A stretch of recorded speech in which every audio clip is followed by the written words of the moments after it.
This is Take 5 with Bentley Nevada. Again with us today in the studio is Chris McMillan, Senior Product Manager for Bentley Nevada's sensor portfolio, and that includes the Ranger Pro wireless system. Hey Chris, welcome back. Good to be back.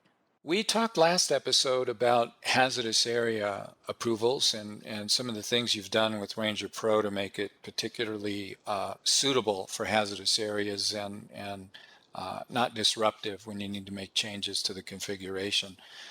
Where I'd like to turn our attention now is basically to use case scenarios. And I know there's kind of two primary use cases. One would be, I guess, what I'll call just a conventional permanent installation. You put the system in, and it's pretty much going to stay there until the asset is no longer needed. The other use case might be, I've heard people call this like a mobile intensive care unit, where you've got some machines you want to monitor temporarily, and you need a system that you can deploy really quickly, maybe with magnetically mounted sensors and so forth. And I'd like you to talk about whether Ranger Pro's been designed to address, one of those scenarios in particular or both.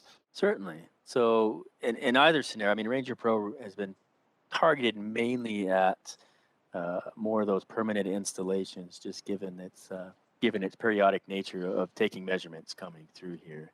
That doesn't mean by any means, of course, if there's an asset that's discovered that needs more monitoring or even temporary monitoring, you can absolutely, given that it's wireless, leverage either a mount or even a mag mount for temporary use. You can certainly leverage Ranger Pro devices for temporary installations coming through. But I'd say, for the most part, Ranger Pro installations today are used really on a permanent basis. Assets that don't typically move or we want to monitor periodically. But there are, as you call it, the crash cart, if you will. There are use cases where there might be a kit that you can set up to just be a temporary solution for a week or two or a few months while a more permanent solution is either found or deployed. It seemed like one of the big concerns for people in a permanent mount is battery life. When you're in more of that crash cart mode, you're less concerned about battery life. You might only be monitoring the asset for a month or two.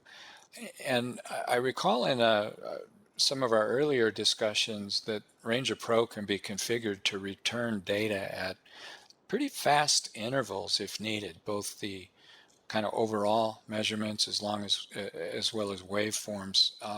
So in a crash cart mode, what's the fastest you could turn the system up, if you will, to return data? Sure. Speed's obviously relative coming through, but in a crash cart mode or really any mode, but certainly in a crash cart mode, a Ranger Pro device can be configured to take an overall acceleration velocity once every 10 minutes, and then a spectrum and a waveform once every 6 hours. And certainly, it'll be machine specific or application specific if that kind of speed, will meet the needs of the user, or if again there's other monitoring solutions out there that we offer that if faster speeds are required, we can certainly provide. But in today's Ranger Pro, it's once every 10 minutes, and then again once every 6 hours for a spectrum and a waveform. Well, I would think when you compare that to the alternative, which for a lot of customers is to walk out there with a portable instrument, getting a trend point every 10 minutes and a waveform, I think you said 4 times a day, that's probably going to be adequate in most cases. I would think so, but certainly I think we can save a portables discussion here for a future podcast if you like. Yeah, we most definitely will, because that's a topic in its own right. And I mentioned previously, there's other product managers, some of your peers, that we're going to get on the program to talk about their product lines. Nigel Lee, talk about Bentley's portables. Bob Kraft to talk about some of the continuous condition monitoring solutions that Bentley Nevada has. We're kind of up against the clock for today, Chris, but I appreciate that insight into kind of those two modes that the customer can deploy Ranger Pro in. And I think that should give people some comfort level that they're not mutually exclusive. It's not like they need a different system for different application scenarios. So with that, I'm going to say thank you. We're going to have you back real soon. I hope that your schedule will permit you to get back in the studio real soon. I look forward to coming back. Okay, thank you, Chris.